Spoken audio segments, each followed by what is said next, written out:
Bank manager calls 911 on Black CEO.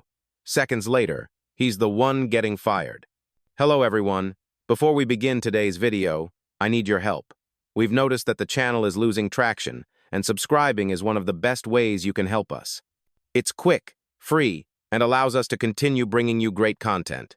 Your support means everything. Let's keep this channel growing collectively. Where are you watching from? Drop your city or country in the comments below. Thank you very much. Now, let's get back to the story. The marble floor gleamed like glass under the fluorescent lights of Brookstone Bank. Phones out, eyes wide. The room wasn't quiet anymore. It was trembling. Two police officers stood behind a woman in a navy suit, their hands gripping her arms like she was a threat. But she didn't flinch. She pointed at the laughing man across the counter. "You have 10 seconds, Danielle Brooks said. The manager, Richard Cole, smirked. 10 seconds for what? He mocked, turning to the small crowd. To explain her fake ID? Laughter rippled, nervous but real. Danielle didn't answer. She didn't have to. Her stillness was louder than his arrogance. Behind the officers, a young Latina intern whispered, "She didn't fake anything. I saw her name." Her voice barely registered under the noise, but one customer caught it, lifted a phone, and hit record. The red light blinked. The truth was watching. Richard leaned closer, the scent of cheap power in his tone. "This is a private banking office," he said. "You people don't belong here." The words hung like smoke. Danielle's jaw tightened, just slightly. At 29, she'd heard the same phrase from a mortgage officer who refused to process her first property loan. At 37, a board member had called her the diversity pick.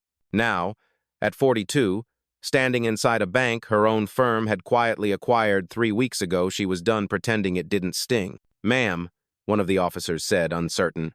"We were told this was a fraud situation." Danielle turned her head toward him, calm as still water. "Then you were told wrong." Her voice cut through the room like a blade. Someone gasped. Someone else whispered, "Wait, she sounds important." Richard rolled his eyes, tapping his pen against the desk. "You think being confident makes you credible. Go ahead, call whoever you think can save you." Danielle's phone was already in her hand. She pressed one button. "Carla," she said quietly, "begin Protocol 9. The line clicked alive, crisp and professional. "Confirmed," came the voice on speaker. "Live audit initiated.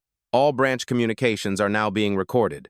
Richard froze mid-smile. "What the hell is this?" he muttered. Before anyone could answer, Danielle lifted her chin. "Before we continue, where are you watching from? Drop your city or country in the comments below. And if you believe in dignity and justice, hit like and subscribe. These stories spark change, and we're glad you're here." Her gaze locked on the manager. "Now back to this man who just called 911 on the woman who signs his paychecks." The room exhaled in silence. 10 seconds never felt so long. 3 hours earlier, the bank was quiet. No cameras, no shouting. Just a Monday morning hum printers, polite greetings, the smell of coffee too strong for its cup. Danielle Brooks walked through the revolving glass doors with nothing but a leather case in hand. No assistant, no chauffeur, no designer bag to announce her worth. Just denim, calm eyes, and the silence of someone who had seen this story before. Today wasn't about business. It was a test. 2 years ago, Brookstone Holdings had purchased Summit Financial, a deal worth $8 billion, and endless promises about equal service for all clients. But in the weeks that followed, Danielle's inbox filled with quiet complaints. Black clients treated like suspects. Accounts frozen for verification. Managers whispering policy instead of apology. So she came alone. No warning, no title. She wanted to see what respect looked like when it wasn't being watched. At the reception desk, a young teller named Megan smiled mechanically. "Good morning, how can I help you?" Danielle returned the smile. "I need to withdraw $800,000. Business account." The smile faltered. "One moment, ma'am." Behind the glass, Megan whispered to her supervisor. A man in a red tie leaned in, eyebrows raised, then waved Danielle toward the private client lounge. For a moment, she thought maybe it's different this time. But when she entered, the air shifted. Richard Cole, branch manager, stood with arms folded, a grin too sharp to be friendly. "Can I help you?" he asked, as if the question itself were a warning. Danielle laid her card and ID on the desk. "Business account." Withdrawal authorization should already be cleared. He didn't even look down. This isn't a walk-in center. Where did you get this card? Her posture stayed still. The same place you got your paycheck. He laughed, short and cruel. You've got jokes. All right, we'll verify your claim. He made a call. Too loud, too public. Yeah, possible fraud. Send security.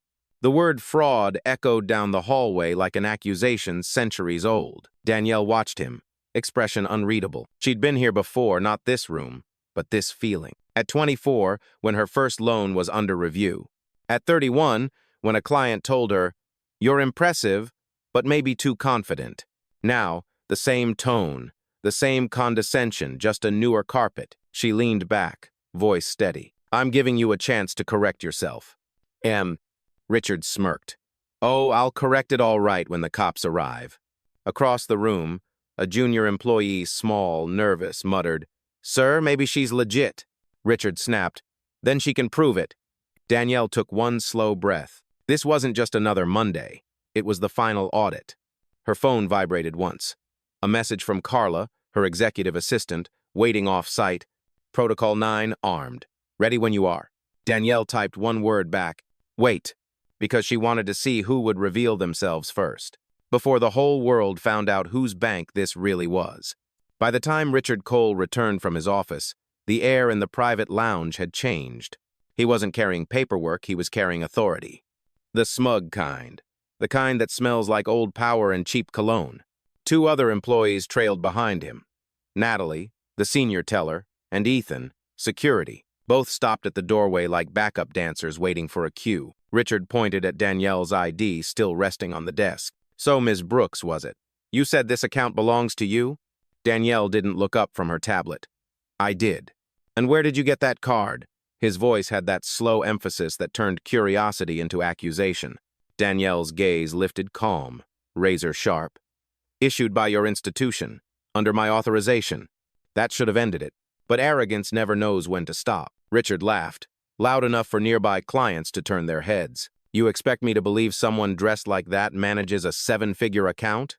A woman waiting near the espresso bar frowned. A man in a tailored suit whispered, "She's handling this better than I would." Megan, the young teller, bit her lip and retreated behind the counter. Natalie crossed her arms, muttering, "Let's just see if it's even real." Richard snapped his fingers toward Ethan. "Check her bag." Ethan hesitated. "Sir, maybe we should wait." "Now," Richard barked. Danielle raised her eyes, unmoved. "Touch that bag," she said quietly, "and I promise you'll regret it in ways your handbook doesn't cover." Her tone wasn't loud, but it landed heavy. The kind of stillness that says I have nothing to prove and everything to lose. Ethan froze. Richard rolled his eyes. "Typical," he muttered. "Play the victim card when you're caught." The word victim cracked something in the room. The woman by the espresso bar lifted her phone, recording discreetly. The sound of a soft click broke the silence. Danielle didn't move. She just said, "Make sure you spell my name right." Richard smirked. "Don't worry, the cops will get it soon enough." He turned to Natalie. "Call 911. Tell them we've got a suspicious account holder refusing to comply." "Oh." Natalie hesitated, fingers trembling on the phone. "Richard, are you sure?" He shot her a look that could end a career. "Do it." She dialed. Across the room, Megan whispered to the older man in the suit.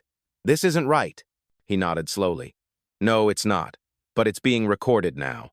Danielle finally stood, smooth, deliberate. "You're calling the police over a transaction," she said. "That's not policy, that's panic." Richard leaned in, smiling like a man who thought he'd already won. "You're about to find out what policy looks like."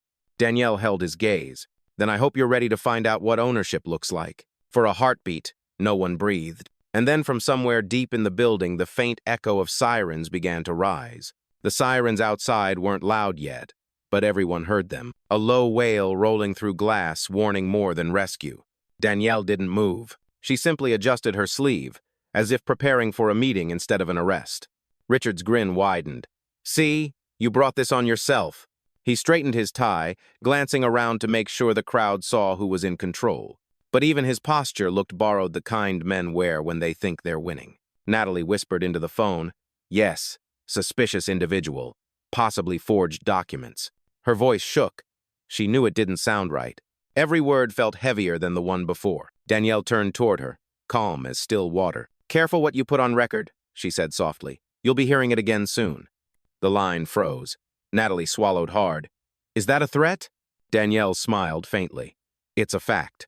Outside, the red and blue lights flickered against the marble walls. Through the glass, two officers approached, one older, one young, both moving fast. Inside, phones were already up. The woman by the espresso bar, the suited man near the teller counter, even the janitor in the corner all recording. The air felt heavy, charged, waiting. When the officers stepped in, Richard's tone turned theatrical. "There she is," he announced. "Tried to access restricted accounts. Refused to comply. I want her removed immediately." The younger cop glanced between them. "Ma'am, we just need to ask a few questions." Danielle's eyes didn't leave Richard's face. "Ask." "Ugh." Richard laughed under his breath. "You don't get to negotiate here."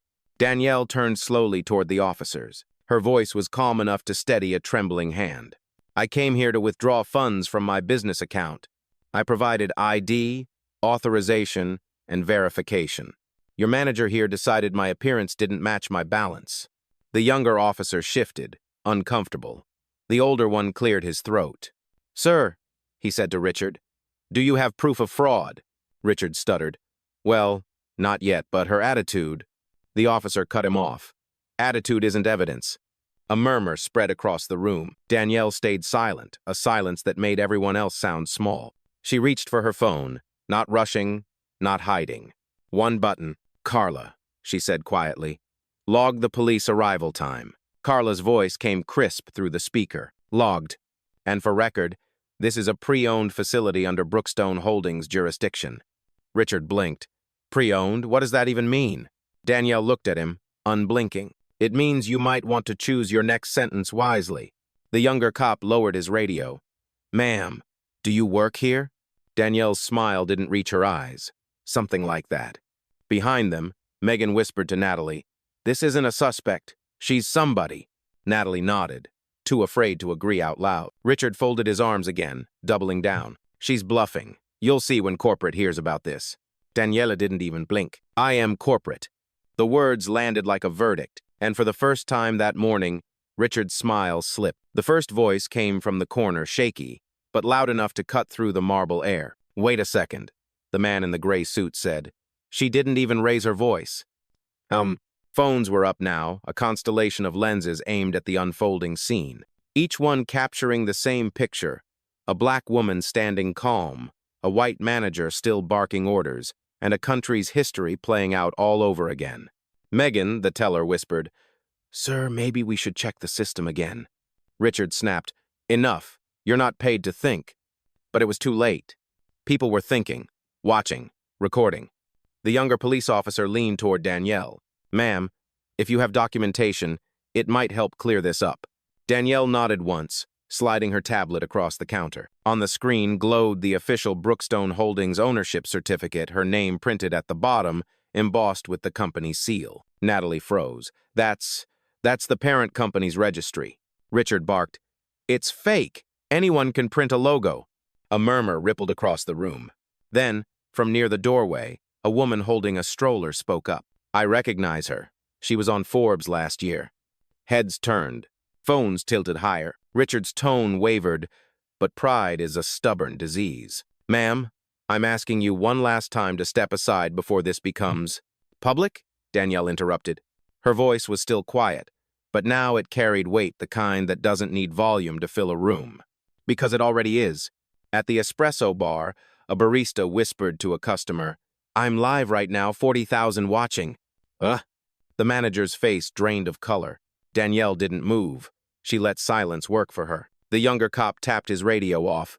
"We're going to pause this call," he said to his partner. Richard turned on him. "Why? She's—" The officer raised a hand. "Because this doesn't look like fraud. It looks like a lawsuit, waiting to happen." Megan finally stepped forward, voice trembling but firm. "I saw her name.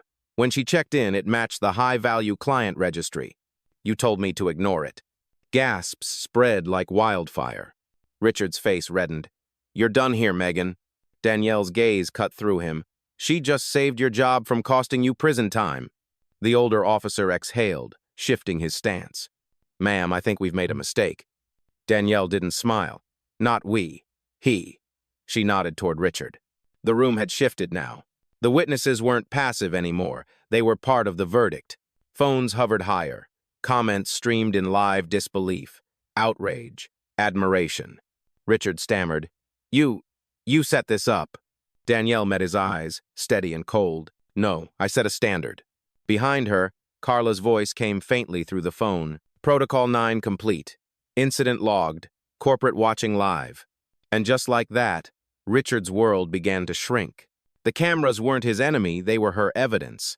The bank had become a courtroom, and every witness in it had just switched sides. Richard Cole wasn't used to losing control of a room. But now, every word he said echoed back at him like bad acoustics. The crowd wasn't on his side anymore, and worse, he knew it.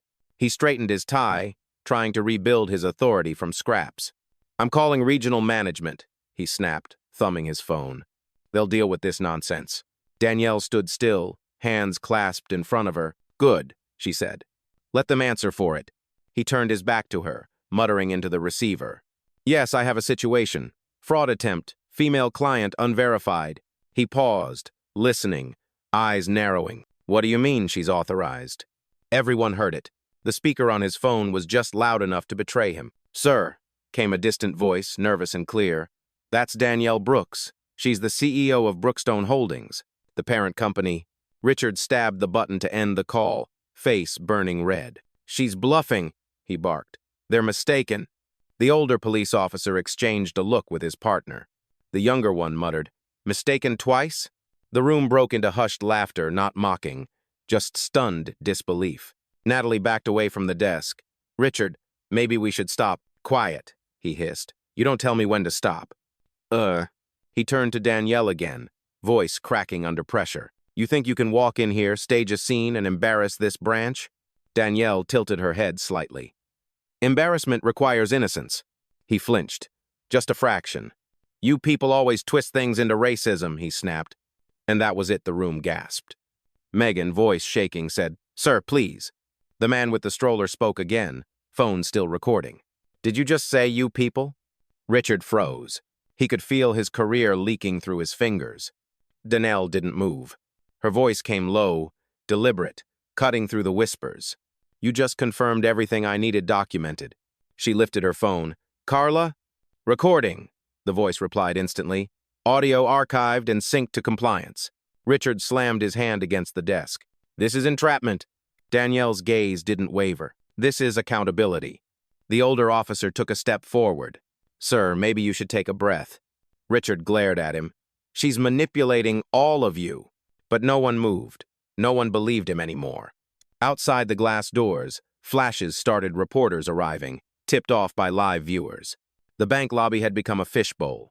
Inside, Richard's voice grew smaller, thinner, desperate. She's ruining me, he muttered. Danielle finally spoke, slow and steady. No, Richard, you did that yourself. I just gave you an audience. Her phone vibrated once. Carla again. Corporate Ethics Board online. Do you want to proceed? Danielle looked around at the phones, the faces, the silence. Yes, she said. Let's begin internal review. Liv. The light on her phone blinked green. Every whisper in the room became testimony. And the man who had called 911 to protect his position was about to learn what power really looked like when it didn't need permission. When pride runs out of words, it reaches for violence. And Richard Cole had just run out of words. His hand slammed against the desk, papers scattering like frightened birds. You think you can humiliate me in my own branch? He barked, face flushed red. This isn't your boardroom, lady. He reached across the counter, snatching Danielle's black leather folder from where it rested. The snap of it leaving her hand was louder than the sirens outside. Inside were nothing but documents, transaction receipts, signatures, authorization codes, but to Richard, it was a prop for his last stand. He flipped it open, waving it in the air like proof of guilt. See this? Fake forms. You think printing paper makes you powerful?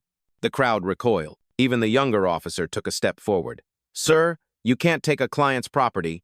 Richard ignored him, voice rising to a manic pitch. She came in here to stage this, to make us look bad.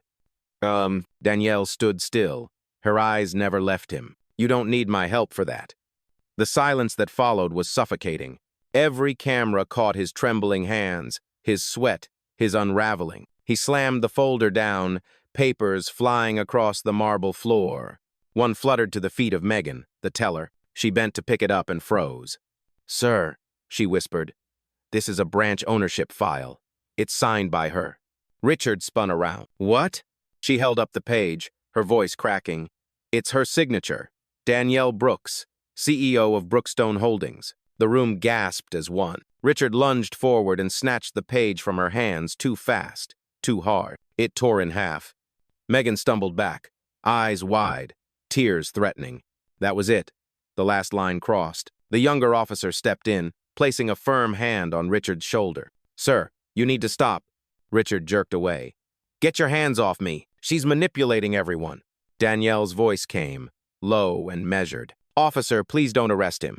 Everyone turned. Even Richard paused. She stepped closer, her tone softer but sharper than ever. "Humiliation is punishment enough. But theft, harassment, and false report, those have consequences beyond today." Her phone buzzed again. Carla's voice, calm and lethal. "Protocol confirmation. Corporate board is viewing live feed. Authorization for executive action granted." "Oh." Danielle met Richard's eyes. "You wanted me out of your branch," she said. "Congratulations. You're about to be out of mine." He blinked, confused. "What?" Before he could finish, the older officer's radio crackled. "Regional management en route. Confirm leadership involvement." Richard's face went pale. He looked down at the shredded document in his hands like it was evidence of his own undoing. Danielle stooped, picked up the torn piece from the floor, and placed it gently on the counter. "Keep it," she said. "A souvenir from the last job you'll ever hold here." The camera zoomed in on his face, a portrait of realization, frozen and breaking. And somewhere beyond the glass, the flashing lights turned from red to gold, the sunrise spilling across the street, marking the exact second Richard Cole's world ended. The sound that followed wasn't a shout or a siren, it was a chime, a single crystalline tone from Danielle's phone. Subtle, precise, the sound of authority waking up. Richard flinched at it, like a man who suddenly realized the storm he'd mocked was now above him. Carla's voice came through the speaker, calm, executive, merciless. "Protocol 9, escalation confirmed. System lockdown in progress. All regional managers are being notified." The screens behind the counter flickered. The bank's internal dashboard, client access, employee logins, transaction history, all going dark, one by one. A black overlay appeared. "Brookstone Holdings. Security override." The younger officer whispered, "What the hell is happening?" Danielle's tone didn't change. "Accountability." She placed her phone flat on the counter, speaker on full volume. From it came another voice, smooth, commanding. "Miss Brooks, this is Thomas Reed, Regional Director. We received your live feed." Ugh. Every eye turned to the device. Richard's face drained of color. "Sir," he stammered, "I can explain." "No," Reed interrupted. "You can pack your things." The words cut cleaner than any shout could. Danielle's gaze never left Richard. "You said this wasn't my boardroom," she said softly. "You were right. It's my branch." Her composure didn't break, even as chaos rippled through the building. Natalie's computer flashed red, access denied. Ethan's badge reader beeped, restricted zone. Megan gasped, watching her screen reboot into a compliance log page with Danielle's name stamped across the top. Richard stumbled backward. "You can't just, this isn't..." He tripped on the shredded papers still scattered across the floor. "You're ruining everything!" Danielle tilted her head. "No, Richard, I'm restoring it." The older officer adjusted his belt, stepping aside. "Ma'am, do you need further assistance?" "No," she said. "Just witnesses, and I already have plenty." Outside the glass walls, a small crowd had formed, journalists, onlookers, employees from neighboring offices drawn by the commotion. Phones lined the windows like stars, each recording her, the woman who hadn't raised her voice once, yet made an entire institution tremble. Carla's voice returned. "Miss Brooks, termination files for manager Richard Cole are ready. Would you like to execute the release live?" Richard's breathing hitched. "Wait, please." Daniela didn't blink. "Proceed." A soft beep echoed from the phone, followed by Reed's voice again. Confirmed. Cole, your access has been revoked. Return all credentials immediately. You'll be escorted out by security. The silence afterward felt like justice inhaling. Every witness saw it, a man who called 911 on a black woman, now dismissed by the very system he'd weaponized. Danielle gathered her torn documents calmly, sliding them back into the folder. Then she looked at Richard, voice low enough to chill the air. You wanted me removed from your bank. You just removed yourself from mine.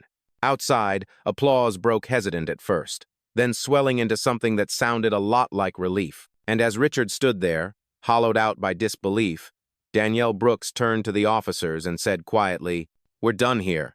The doors of Brookstone Bank slid open again, not for the police this time, but for the press. Cameras flashed like lightning through glass. Reporters pressed against the entryway, shouting names they barely knew but suddenly needed to learn.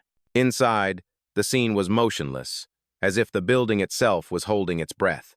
Danielle Brooks stood behind the counter, folder in hand, surrounded by screens still glowing with her company's insignia.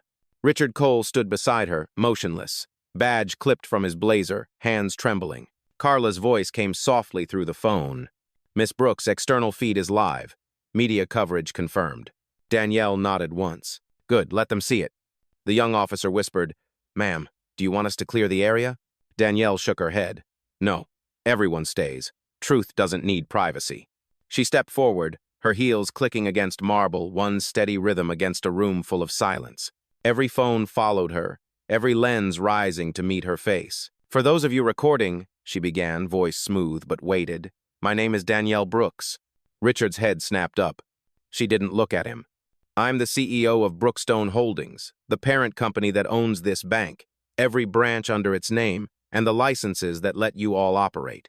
Gasps scattered through the room like glass breaking. Megan covered her mouth. Natalie's knees nearly gave out. Even the older police officer whispered, "Oh, hell." "Ugh," Danielle continued, unfazed. "Today I came here as a client, not an executive. I wanted to see how your policies, my policies, were being carried out on the ground. I didn't expect to become a case study." She turned slowly, letting her gaze sweep across the witnesses. "No one should have to dress like money to be treated with respect." A ripple of applause began. Quiet at first from the woman with the stroller, then from the man in the gray suit. Phones shook in people's hands as they tried to capture the moment. Richard finally spoke, voice cracking. This is entrapment. You tricked us." Danielle faced him fully for the first time. "I didn't trick you. I trusted you to do your job. You failed the test." The lights from outside flickered over her face, half in gold, half in shadow. "I built this institution to create opportunity, not hierarchy. And what I saw today wasn't policy, it was prejudice." Carla's voice returned through the speaker. "Statement recorded. Public channels streaming live to corporate networks." Danielle nodded. "Good." She stepped closer to Richard, just enough for him to hear what came next. "You called 911 because you saw a black woman holding authority and assumed it was a threat. Now, you'll answer to the same system you tried to use against me." He didn't speak. He couldn't. The crowd's silence was punishment enough. Danielle turned back toward the cameras. "Let this be clear," she said. "Brookstone will not tolerate discrimination, not from competitors, not from clients, and certainly not from within." The words landed like a gavel. The audience of strangers had become her jury, and they had already reached their verdict. The sound of applause faded into something heavier realization. Every person in the lobby was now part of a story that would loop through millions of screens before nightfall. Natalie was the first to break. Her lips trembled as she turned toward Danielle. "Miss Brooks, I'm so sorry, I didn't know." Danielle met her eyes. "That's the problem. You didn't ask." Behind her, Megan, the youngest, the one who spoke up, wiped at her eyes. "I tried to tell him," she said quietly. "He said to ignore it." Danielle nodded. "And you didn't. That's courage. Don't lose it." Richard stood a few feet away, shoulders caved inward, phone buzzing unanswered in his pocket. The once commanding manager now looked like a man waiting for a verdict he already knew. Outside, reporters shouted over each other. "Miss Brooks, will there be lawsuits? Is he being arrested? Was this an organized sting?" Danielle ignored them all. Her focus was on the people who had stayed silent, the ones who had watched, who had hesitated, who now had to live with what they'd chosen not to say. The older police officer stepped forward, hat in hand. "Ma'am, on behalf of the department, I apologize for responding under false pretenses. Danielle's voice was even. I appreciate that, but next time, ask who called before you draw conclusions. He nodded, embarrassed, and motioned his partner toward the exit. The crowd parted for them, not in hostility but in understanding. Then the flood began, phones pinging, notifications lighting up. The live stream from inside the bank had gone viral. Number Danielle Brooks, number Bank While Black, number Brookstone Justice. 3 hashtags, climbing faster than any stock ticker. Natalie gasped as her own screen filled with messages. "People are calling for your resignation," she whispered to Richard. He didn't answer. His eyes were empty, staring at the Brookstone logo flickering across every monitor. Carla's voice came through the phone again. "Miss Brooks, corporate board requests your immediate statement for internal distribution." Danielle exhaled. "Already done." Then to the room. "Every employee here will undergo retraining. Every complaint reviewed. No exceptions." Her tone wasn't angry, it was policy. Final, official, irreversible. Megan looked up, eyes bright through her fear. "Will I still have a job?" Danielle turned to her. "You'll have a promotion." A ripple of shocked laughter broke the tension. Even the barista near the espresso bar clapped once, almost involuntarily. Outside, camera crews swarmed the entrance, trying to capture her exit. Inside, the hierarchy had collapsed. The man who once ruled this branch was now silent under the weight of his own decisions, while the woman he'd tried to erase had rewritten the story literally and publicly. Danielle looked around the lobby one last time. "This place will rebuild," she said softly, "but only if it remembers today." Richard finally found his voice, small and breaking. "Why didn't you stop it sooner?" Danielle's eyes were calm. "Because I wanted the truth to finish itself." He looked down, realizing the truth had done exactly that. The crowd had quieted, but the silence wasn't empty, it was waiting. Danielle Brooks stood at the center of the marble floor, the reflection of red and blue lights rippling beneath her heels. In front of her, Richard Cole, no longer a manager, no longer in control, clutched his phone like a lifeline gone dead. Carla's voice came through once more, smooth as a courtroom clerk. "Miss Brooks, HR confirmation received. Employment termination forms ready. Would you like to execute final actions?" Danielle's gaze didn't move from Richard. "Yes, begin." A faint chime echoed through the speakers. Behind the counter, the employee terminal blinked. "Access revoked employee, Cole. Richard status. Terminated." The message pulsed once, twice, then stayed on screen like a sentence carved in light. Gasps spread through the lobby. Megan covered her mouth. Natalie whispered, "It's real." Richard took one halting step forward. "You can't," Danielle interrupted quietly. "I already did." Her tone was surgical, precise, unemotional, irreversible. Carla continued. "Branch credentials deactivated. Account access locked. Pension review pending. Compliance team dispatched." Each phrase landed like a nail closing a coffin. Danielle gestured toward the younger officer. "Please escort Mr. Cole outside. He's no longer authorized on this property." The officer hesitated, looking between them. "Ma'am, are you sure?" Danielle nodded. "Completely." Richard tried to protest, words tumbling out like broken glass. "This isn't justice. This is revenge." Danielle's eyes stayed steady. "Justice only feels like revenge to those who built their power on disrespect." The officer took him by the elbow, firm but gentle. Cameras followed as Richard was guided toward the door, past the same people who had once lowered their eyes for him. Now, they didn't look away. Some filmed, some simply stared. No one spoke. When the glass doors closed behind him, the sound was final, a seal on everything that came before. Danielle turned back to the room. "Every account he managed will be audited. Every client he mishandled will be contacted. Every barrier he built will be dismantled." No anger in her tone, only instruction. She reached into her folder, removed one black card, and placed it on the counter. "This branch will be under direct CEO supervision until further notice." She looked at Megan. "You'll report to me starting tomorrow." Megan blinked, speechless. "Yes, ma'am." Carla's voice returned one last time. "All actions complete. Press inquiry requests pouring in." Danielle glanced toward the cameras outside. "They'll get their statement when I'm finished here." The younger cop lingered a moment, uncertain whether to salute or simply nod. He settled for honesty. "Ma'am, that was something to see." Danielle gave a faint smile. "No, that was something to learn." She gathered her things calm, deliberate as if nothing monumental had happened, though everyone in that room knew otherwise. As she passed the door, she paused, glancing back at the stunned faces, the screens still glowing red. "Let this building remember the day Silence stopped working," she said quietly. Then she walked into the light. Outside, daylight had broken clean and sharp across the city. The front steps of Brookstone Bank were a sea of cameras now, a mosaic of flashes, microphones, and faces pressed close to history. Reporters shouted her name, their voices climbing over each other like static. "Miss Brooks, was this a setup? Are there charges being filed? Do you plan to sue?" Danielle Brooks didn't hurry. She paused at the top of the steps, folder tucked under one arm, wind catching her navy coat. The noise below her sounded distant, almost irrelevant, like a world she had already outgrown. Behind her, the glass doors reflected the aftermath. Employees gathered in quiet clusters, whispering, the Brookstone logo flickering in blue. Richard Cole was gone. His office, his passwords, his title erased before lunch. Carla's voice murmured through Danielle's earpiece. "Live coverage has passed 6 million views. Public support trending. Hashtag number justice at Brookstone now #1. Danielle nodded slightly. Then they've already seen what they needed to. She stepped down the stairs slowly, each heel click echoing through the crowd. Phones followed her like spotlights. A young black girl in a school uniform pushed to the front, holding out her phone to record. "Miss Brooks," she said timidly, "did it hurt when they called the cops on you?" Danielle stopped, looked at her. "No," she said gently. "It hurt the first 100 times. This time, it just ended."